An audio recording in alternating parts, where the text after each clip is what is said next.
Em agência.eclesia.pt pode acompanhar estas e outras notícias em atualização permanente. Dia 31 de março em Fátima e dia 7 de abril em Lisboa são datas para a apresentação da biografia sobre a Irmã Lúcia, dirigida especialmente às crianças e que agora lhe damos a conhecer com a autora Teresa Amial e o ilustrador Pedro Rocha e Melo. Muito boa tarde, obrigado por estarem neste programa. Teresa Amial, começava por lhe perguntar que desafio foi este de escrever sobre a Irmã Lúcia. Bom, o desafio é a mesma palavra. Devo dizer que foi uma verdadeira aventura escrever este livro. Isto surgiu, foi a causa da beatificação da Irmã Lúcia que me contactou e me propôs este projeto, portanto, dentro do próprio processo da beatificação e também já na preparação do centenário. Eu devo dizer que nem hesitei, portanto, entusiasticamente disse logo que sim. E depois, a seguir, é que eu comecei a pensar nas coisas concretas e me dizer, oh meu Deus, em que é que eu me meti? Portanto, isto foi um livro muito, muito rezado, em que eu, acima de tudo, pedi muito a Deus ajuda e à Irmã Lúcia e aos pastorinhos. E penso que foi um grande desafio, mas que foi muito, muito giro. E gostei muito de conhecer melhor a Irmã Lúcia. Pois, esse terá sido, acredito que a primeira etapa, não é? Conhecer melhor todo o percurso de vida dela. Para encontrar muitos acontecimentos novos que desconhecia ou estava... Sim, é verdade. Aliás, eu penso que este é um livro que é dirigido mais para crianças e para a juventude, diria assim, mas, na verdade, ele dá-me a sensação que tem muitas coisas surpreendentes e que vai ser muito giro também para os adultos, portanto, para os pais que leem aos filhos ou até para os adultos que queiram ler. Porque, no geral, nós pensamos sempre na Lúcia como a pastorinha, pequenina, criança, ajoelhada à frente à azinheira com Nossa Senhora, e depois, de repente, há um enorme lapso e saltamos para a imagem da Carmelita, velhinha, de óculos ao lado do Papa. E numa vida de quase 100 anos, e com uma personalidade giríssima que ela tinha, há muitas coisas que eu descobri, como, por exemplo, que ela tinha um sentido de humor que era hilariante, e realmente tentar pôr em poucas páginas, mas eu realmente acho que conseguimos pôr, quando eu digo eu e o Pedro, porque, de facto, sim, aqui assim as ilustrações são essenciais, conseguimos pôr muita coisa engraçada e que eu acho que poucas pessoas conhecem sobre a vida dela. Em 70 e poucas páginas, cerca de 70 páginas que tem o livro. Eu gostaria de ter feito muitas mais.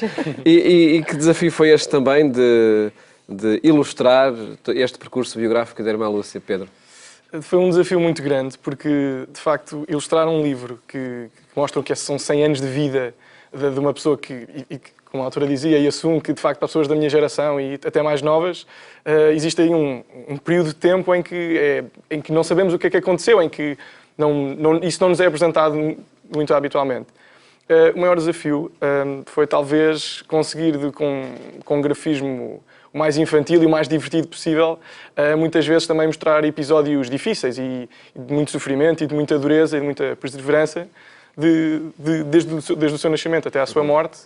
Sim, foi... Eu penso que também isso foi uma das coisas mesmo que eu pedi logo ao Pedro, porque um dos grandes desafios era, por um lado, realmente apresentar quase 100 anos de vida num livro que não podia ser demasiado grande, porque senão ficaria caro demais e também as crianças não liam livros muito grandes, mas ao mesmo tempo também pôr a mensagem de Fátima. Realmente, isto é a biografia oficial, portanto, não se pode saltar coisas.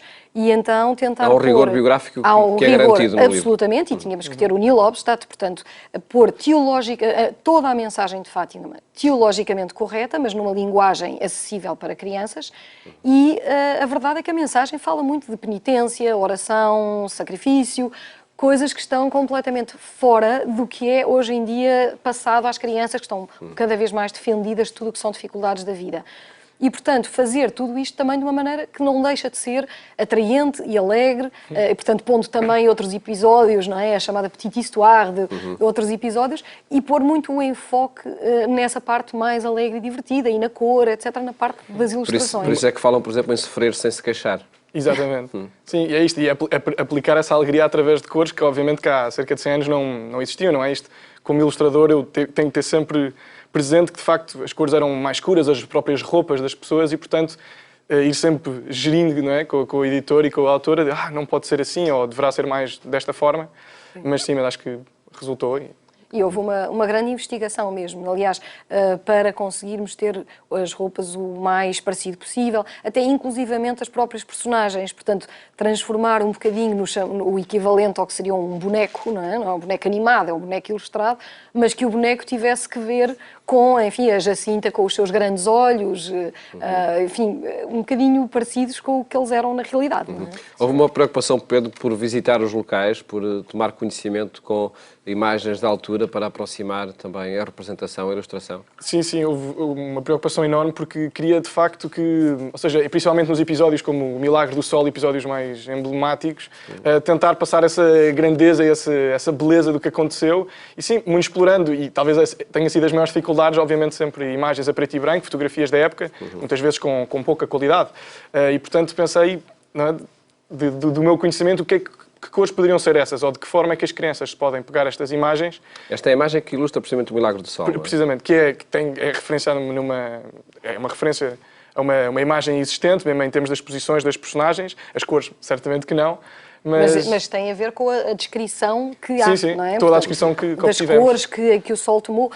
Aliás, tudo foi muito conversado entre os dois e o Milagre do Sol, por exemplo, era uma das coisas que punha um grande problema, que é, obviamente, tinha que ter uma imagem, porque era fortíssima, simplesmente muitas pessoas não têm a noção de que os pastorinhos estavam a ver uma coisa e as pessoas que lá estavam a ver outra. Ou seja, a Lúcia, quando lhe perguntavam do Milagre do Sol, ela dizia, não me perguntem das cores do Sol, porque eu não estava a ver nada disso.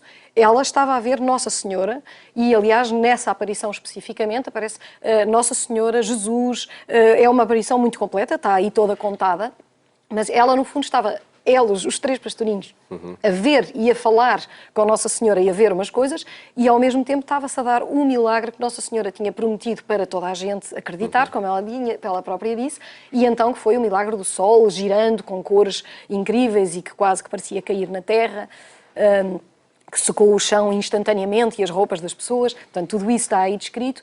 E então nós conversávamos muito e dizíamos, mas então pomos o quê? O que as pessoas estavam a ver ou o que eles estavam a ver. E então o Pedro é que teve esta ideia, e eu também concordei absolutamente, foi ao contrário, o impacto do Milagre do Sol sobre as pessoas. E ainda por cima havia fotografias da época, e toda a composição e tudo é baseada, e portanto acho que ficou um efeito fantástico. Ilustrando este percurso biográfico, com quase 100 anos, como dizia a Teresa, que marcas ressaltam na imagem da Irmã Lúcia? Depois de ilustrar nas várias fases da sua vida, como a definiria? Acho que perseverança seria a palavra a escolher, porque, de facto, ir vendo uma criança que está rodeada por céticos, por pessoas que não acreditam, que a mandam abaixo, porque é uma criança com a sua imaginação, e, portanto, acho que, olhando para as crianças de hoje em dia, eu penso, de facto, que força, onde ir buscar essa força para acreditar e manter, apoiada da Jacinta e do Francisco, é claro, mas de manter numa vida uma noção de compromisso e de verdade imensa. E é absolutamente surpreendente. E lá está, este desafio de não pode deixar de ser divertido para as crianças perceberem, mas ao mesmo tempo foi sempre importante que agora, não é? Que o livro está à venda, que as crianças percebam isso. E acredito que essa força passa pelas imagens que foste Sim, tentei ao máximo que isso fosse transmitido. Sim, eu penso também que a fortaleza da Irmã Lúcia, a obediência absolutamente espantosa, a obediência a Deus, à vontade de Deus na sua vida, a obediência ao que Nossa Senhora lhe pediu e a obediência à Igreja, porque foi muito provada pela própria Igreja, que dizia, bom, isto se não for verdade, não ajudou em nada, ao contrário do que as pessoas pensam, muita gente se esquece que em 1917 era ao contrário, ela era procurada pela polícia e a Igreja era muito perseguida. Portanto, a Igreja não ajudou em nada e, pelo contrário, aquilo que pensavam é, bom, se isto não for verdade, então isto vai desaparecer e morre por si próprio. Se for verdade, Nossa Senhora sozinha encarrega-se. E encarregou, como se pode ver o que é hoje em dia Fátima, não é? Essa imagem da Irmã Lúcia, essas marcas do seu percurso biográfico, são uma permanente em todas as fases da vida, mesmo naquelas fases em que ela esteve em Espanha, e, enfim, quando esteve Sim, mais escondida. o mais possível. Aliás, é uma marca sempre presente. Ela esteve em Espanha porque precisamente era perseguida e ela queria muito, desde mais ou menos dos 14 anos, que o seu sonho era ser carmelita, e teve que esperar nem mais nem menos do que 25 anos. Portanto, as pessoas esquecem-se que ela também foi doroteia durante 25 anos, onde cumpriu fielmente todos os seus deveres, sempre com boa cara, que é uma das coisas extraordinárias, é que, apesar de não ser aquilo que ela queria, ela pensava, se isto é a vontade de Deus para mim, então eu entrego. E entrego com alegria. E, portanto, muitas pessoas nunca se aperceberam dos sacrifícios que ela fazia. Era tudo pela calada, digamos assim. Ela entregava a Deus. Momentos da vida que estão nesta biografia de Teresa Amial e de Pedro Rochemelo, que aqui apresentámos, e que vão ser também apresentados publicamente dia 31, em Fátima, não é? Na e Casa dia das 7 Candeias. de Abril, em Lisboa. Agradeço-vos terem estado aqui no programa Eclésia a apresentar esta vida da pastorinha de Fátima, a Irmã Lúcia. Muito obrigado. Muito obrigada. Obrigado.